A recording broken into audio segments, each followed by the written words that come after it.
हमने कुछ टॉपिक पर चर्चा कर ली है और उसी कड़ी को आगे बढ़ाते हुए आज की क्लास में हम देखेंगे cultivar option and plant genetic resources के बारे में।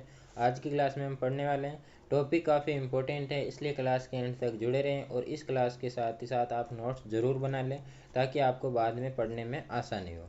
तो चलिए बिना किसी देरी के हम आज के टॉपिक को शुरू करते हैं। सबसे पहले हम देखते हैं कल्टीवार ऑप्शन, उसके बाद हम देखेंगे प्लांट जेनेटिक रिसोर्सेज जिसे हम कहते हैं PGR।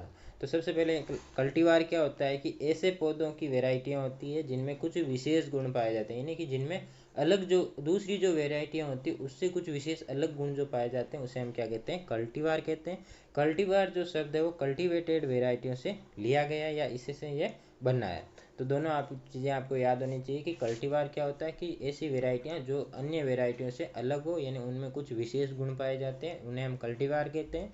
और कल्टीवार जो शब्द होता है वो कल्टीवेटेड वेराइटियों से लिया गया है या से बना है। पौध प्रजनन या प्लांट ब्रीडिंग में विभिन्न प्रकार की वेराइटियों का चयन और विकास किया जाता है, यानी कि इसमें क्या होता है, जो प्लांट ब्रीडिंग होती है उसमें अलग अलग प्रकार की जो डिफरेंट टाइप की जो वेराइटीज़ जो होती है उसको सिलेक्ट किया जाता है और उसको डेवलप किया जाता है। किसान अपनी आवश्यकता के अनुसार उपयुक्त कल्टीवार का चुनाव करता है, यानी कि अपनी आवश्यकता के अनुसार नई नई वेराइटियों का या अलग अलग वेराइटियों का सिलेक्शन या सेलेक्ट करता है। अच्छी किस्में अधिक उत्पादन, रोग प्रतिरोध, यानी कि जितनी भी जो अच्छी वेराइटियाँ होती है उनमें क्या होता है, एक तो वो अच्छा उत्पादन देने वाली होगी, एक उसमें जो रोग प्रतिरोधकता क्षमता जो होती है वो भी अधिक होगी और उसकी जो क्वालिटी होती है वो भी अच्छी होगी, तभी उसको अच्छी वेराइटी का दर्जा दिया जाता है, अच्छी वेराइटी उसको कहा जाता है।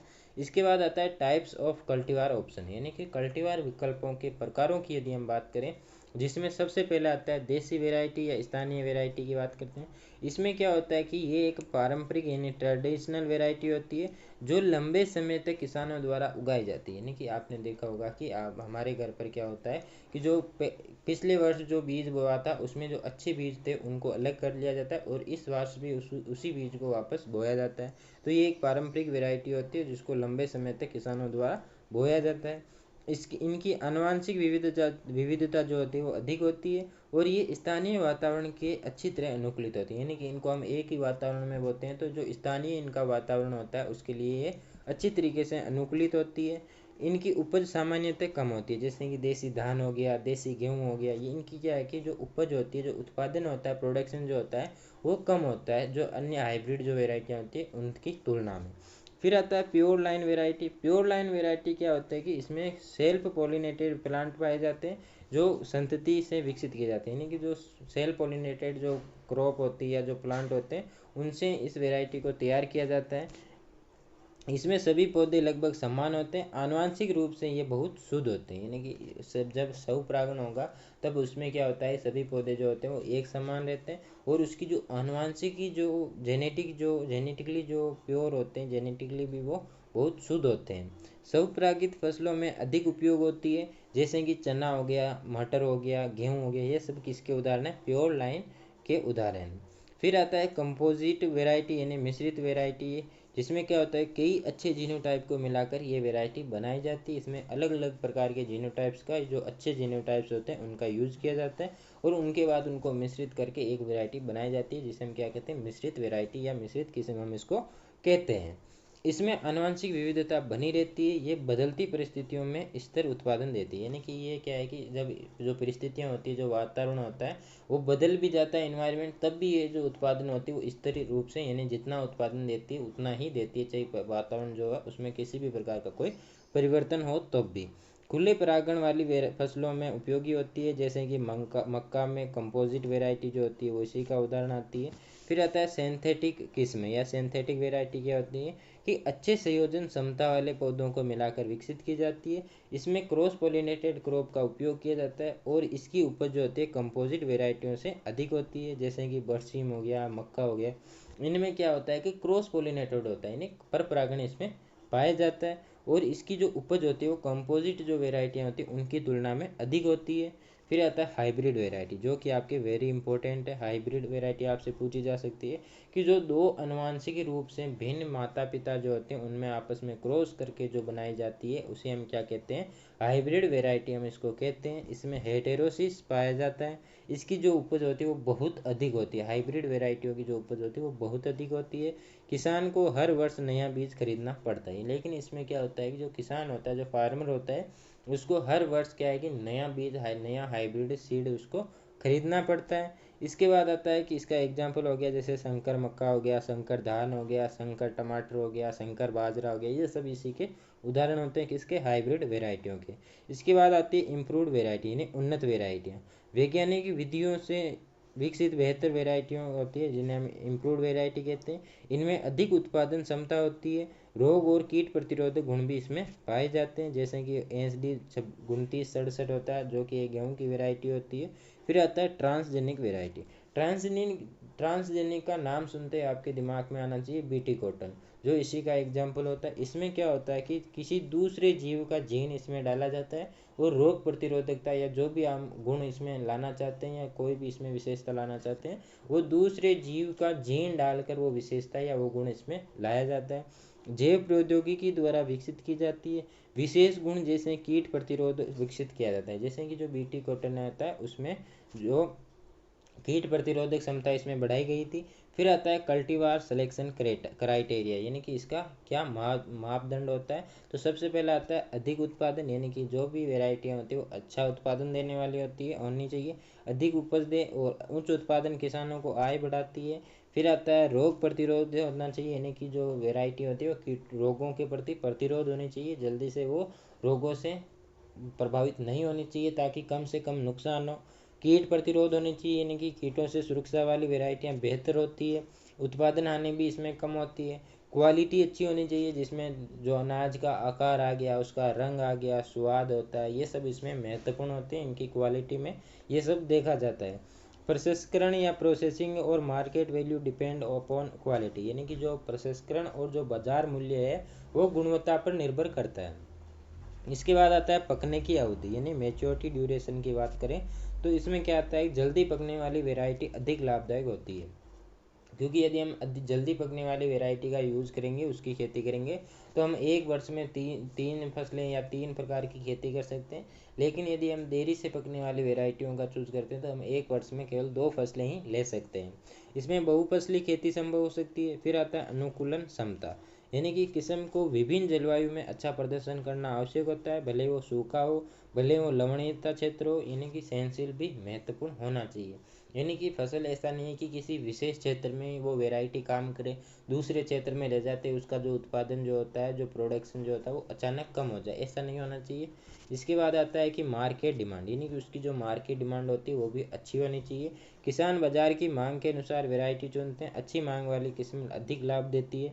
फिर आता है निवेश आवश्यकता, यानी कि उसको खाद हो गया, उर्वरक हो गया, पानी हो गया, इनकी अच्छी उपज देने में भी, यानी कि इनकी कम आवश्यकता यदि होती है, जब हम किसी भी फसल को कम खाद दें, कम पानी दें, फिर भी वो अच्छा उत्पादन देना चाहिए उसको। इसके बाद आती है इसकी में क्या होता है, लागत कम लगती है। यदि हम उसमें खाद कम दे रहे हैं, उर्वरक कम दे रहे हैं या पानी कम दे रहे हैं तो उसमें क्या है कि लागत जो होती है, कॉस्ट जो होती है वो कम लगती है। इसके बाद आता है कल्टीवार विकल्प का ऑप्शन, यानी कि इसके महत्व, कल्टीवार ऑप्शन जो होते हैं इसके इंपॉर्टेंस की यदि हम बात करें तो कृषि उत्पादन बढ़ाने में ये सहायक होता है, रोग एवं कीट नियंत्रण में ये उपयोगी होता है, खाद्य सुरक्षा सुनिश्चित करने में भी ये सहायक होता है, किसानों की आय बढ़ाने में और जलवायु परिवर्तन से मुकाबला करने में ये सब सहायक होता है। कौन, कल्टीवार ऑप्शन। तो ये हमारा जो टॉपिक था कल्टीवार ऑप्शन, ये यहाँ पे कंप्लीट होता है। नेक्स्ट टॉपिक हमारा आता है प्लांट जेनेटिक रिसोर्सेज, जिसे हम कहते हैं शॉर्ट में PGR, या हिंदी में कहें तो पादप आनुवंशिक संसाधन हम इसको कहते हैं। इसकी डेफिनेशन की बात करें जो आपसे पूछी जा सकती है, पौधों की वह आनुवंशिक सामग्री जो वर्तमान और भविष्य में उपयोगी हो उसे हम क्या कहते हैं, प्लांट जेनेटिक रिसोर्सेज हम इसको कहते हैं। इसमें क्या क्या शामिल होता है, जैसे जड़ हो गया, तना हो गया, बीज हो गया, उत्तक हो गए, परागकण जो होते हैं वो सब किस में शामिल होते हैं, प्लांट जेनेटिक रिसोर्सेज में या PGR में ये सब शामिल होते हैं, इसमें ये सब इंक्लूड होते हैं। पीजीआर पौध प्रजनन का आधार है, यानी कि आपसे पूछा जाए कि जो प्लांट ब्रीडिंग है उसका फाउंडेशन क्या है, तो वो है पीजीआर। पीजीआर के इम्पोर्टेंस की बात करें तो फसल सुधार में इसका उपयोग किया जाता है, जैसे कि नई और उन्नत वेराइटियों का विकास करना, उच्च उत्पादन वाली वेराइटियों का विकास करना। फिर आता है रोग प्रतिरोधक क्षमता, यानी कि जीन प्राप्त करने में भी मुख्य स्रोत होता है, जो रोग प्रतिरोध जीन होते हैं उनको प्राप्त करने में। नई बीमारियों के विरुद्ध सुरक्षा प्रदान करता है। कीट प्रतिरोध आता है, यानी इंसेक्ट रेसिस्टेंस जो होता है, जो कीट प्रतिरोध पौधों के विकास में सहायक होता है। इसके बाद आता है अजैविक तनाव सहनशीलता, यानी कि सूखा आता है, लवणीयता और तापमान सहनशील के जीन उपलब्ध कराता है। जलवायु परिवर्तन में बहुत महत्वपूर्ण होता है, यानी कि इसमें क्या होता है कि जो पौधे होते हैं उसको ऐसे जीन उसमें उपलब्ध कराए जाते हैं या इसमें इंक्लूड किए जाते हैं जो कि सूखे के प्रति सहनशील ना हो, इसी के साथ जो तापमान सहनशीलता हो और लवणीयता सहनशील हो। इसके बाद आती है फूड सिक्योरिटी, खाद्य सुरक्षा, भविष्य में की खाद्य आवश्यकताओं को पूरा करने में मदद करती है। कृषि उत्पादन को भी ये स्थिर बनाता है, यानी कि जो कृषि जो उत्पादन होता है, जो प्रोडक्शन होता है उसको स्थिर बनाता है। फिर आता है जैव विविधता संरक्षण, यानी कि बायोडाइवर्सिटी कंजर्वेशन, की जो जैव विविधता जो होती है, पौधों की जो विविधता होती है उसको सुरक्षित रखना। विलुप्त होने पर जो प्रजातियाँ होती हैं, यानी विलुप्त होने वाली जो प्रजातियाँ होती है उनको रक्षा करना या उनका संरक्षण करना ताकि वो विलुप्त ना हो। इसके बाद आता है इसके प्रमुख घटक या प्रकारों की यदि हम बात करें तो इसमें सबसे पहला आता है स्थानीय वेराइटियाँ, जो कि पारंपरिक किस्में जो होती है किसानों द्वारा ये संरक्षित की जाती है। इनमें आनुवंशिक विविधता जो होती है, जो डाइवर्सिटी जो होती है, जेनेटिक डाइवर्सिटी वो अधिक होती है, यानी कि ये किसानों द्वारा संरक्षित की जाती है, इनको किसानों द्वारा सुरक्षित किया जाता है, इसमें कोई भी वैज्ञानिक वगैरह इंक्लूड नहीं होते हैं। फिर आता है पुरानी वेराइटियाँ, पहले उपयोग में आने वाली लेकिन अब वो कम उपयोग में होने वाली जो वैरायटियाँ होती है जिनमें महत्वपूर्ण जीन के स्रोत होते हैं। फिर आती है मॉडर्न कल्टीवार, जिसमें जो आधुनिक जो वैरायटियाँ होती हैं उनका उपयोग किया जाता है, जो कि वैज्ञानिक विधियों द्वारा से विकसित उन्नत वैरायटियाँ होती है, अधिक उत्पादन क्षमता रखती है। फिर आता है आपकी जंगली संबंधी प्रजातियाँ, जिसमें क्या होता है कि जो फसलों से संबंधित जो जंगली पौधे होते हैं उनको इसमें संरक्षित किया जाता है, जिनकी जो रोग और तनाव सहनशीलता जीनों के स्रोत होते हैं। फिर आपके आता है जो उत्परिवर्तित जो पौधे होते हैं, जो प्राकृतिक या कृत्रिम म्यूटेशन से बने पौधे जो होते हैं इनका भी इसमें संरक्षण किया जाता है, इसको संरक्षित किया जाता है, विशेष गुणों के लिए ये उपयोगी होते हैं। फिर आता है प्रजनन सामग्री, यानी कि ब्रीडिंग मटेरियल की बात करें जिसमें ब्रीडिंग लाइन्स आता है, हाइब्रिड्स हो गया और चयनित जो पौधे होते हैं वो सब इसमें इंक्लूड होते हैं। नई वेराइटियों के विकास में ये उपयोगी होता है, यूजफुल होता है। एक आपके आता है जर्म प्लाज्मा, जिसकी आपको डेफिनेशन पूछी जा सकती है। डेफिनेशन क्या होती है कि किसी पौधे की कुल आनुवंशिक जो सामग्री होती है उसी को हम क्या कहते हैं, जर्म प्लाज्मा कहते हैं, यानी कि जितने भी जो पौधे होते हैं उसकी जो कुल जो जेनेटिक जो मटेरियल जो होता है उसी को हम जर्म प्लाज्मा कहते हैं। ये पौध प्रजनन के लिए मूल सामग्री होती है। जर्म प्लाज्म का उपयोग जीन में उपयोगी जीन पाए जाते हैं, यानी कि जो आनुवंशिक जो सामग्री होती है, जेनेटिक जो मटेरियल होता है उसी में जीन पाए जाते हैं, जो उपयोगी जीन होते हैं, यूजफुल जो जीन होते हैं वो इसमें प्रजेंट होते हैं। फिर आपके आता है source of plant genetic resources, यानी कि जो प्लांट जेनेटिक रिसोर्सेज जो होते हैं, पीजीआर जो होते हैं, इसके स्रोत क्या है, तो सबसे पहला स्रोत है किसानों के खेत। पारंपरिक किस्में किसानों के खेतों में सुरक्षित रहती है। फिर आता है वन और जंगली क्षेत्र, यानी कि जंगली पौधे प्रजातियां यहाँ पाई जाती है और ये वैल्यूबल जीन्स का स्रोत होती है, यानी कि जितने भी जो वैल्यूबल जीन होते हैं उनका स्रोत कौन होता है, वन और जंगली क्षेत्र जो होते हैं, जंगली प्रजातियां जो होती है वो सब इसके स्रोत होते हैं। आनुवंशिक संसाधनों की यदि हम बात करें तो जिसमें आता है ICRI या कृषि विश्वविद्यालय जो होते हैं वो जर्म प्लाज्म या जो जेनेटिक जो मटेरियल होता है इसको इकट्ठा करते हैं, इसको संग्रह करते हैं। जीन बैंक क्या होता है कि जैसे कि हमारा जो बैंक होता है उसी तरह जीन बैंक होता है, जिसमें जीनों को सुरक्षित रखा जाता है, उनका संरक्षण किया जाता है, बीज और आनुवंशिक सामग्री को संरक्षित किया जाता है। फिर हम बात करते हैं इसके मुख्य कार्य किसके, पीजीआर के। तो सबसे पहला आता है कलेक्शन, यानी कि संग्रह करना।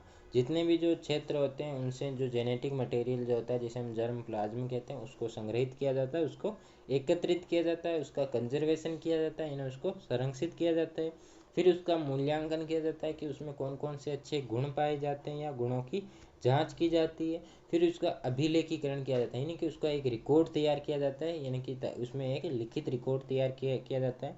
डिस्ट्रीब्यूशन, यानी कि वैज्ञानिक और ब्रीडर जो होते हैं उनको सामग्री उपलब्ध कराई जाती है, यानी कि जितने भी जो वैज्ञानिक होते हैं जो इस पर काम करते हैं, वेराइटियों पर काम करते हैं, और जितने भी जो ब्रीडर्स जो होते हैं उनको आवश्यक जो सामग्री होती है, जीन वगैरह जो होते हैं वो इनको उपलब्ध कराए जाते हैं। फिर आता है यूटिलाइजेशन, यानी कि उनका उपयोग किया जाता है, नई जो किस्में होती है उनके विकास में इसका उपयोग किया जाता है। फिर आपके आता है जीन बैंक, जो कि वेरी इंपॉर्टेंट है, आपसे पूछा जा सकता है। एक तो जीन बैंक के प्रकार आपसे पूछे जा सकते हैं, जीन बैंक की जो परिभाषा होती है वो आपसे पूछी जा सकती है। तो जीन बैंक क्या होता है कि वह स्थान वहाँ जहाँ जेनेटिक जो प्लांट जेनेटिक रिसोर्सेज को लंबे समय तक सुरक्षित रखा जाता है उसे हम क्या कहते हैं, जीन बैंक कहते हैं, यानी कि जितने भी जो जीन होते हैं उनको सुरक्षित रखा जाता है। पीजीआर को लंबे समय तक सुरक्षित रखा जाता है तो उसे हम क्या कहते हैं, जीन बैंक कहते हैं। जिसमें सबसे पहला आता है बीज जीन बैंक, यानी सीड जीन बैंक की बात करें जिसमें बीजों को सुरक्षित रखा जाता है।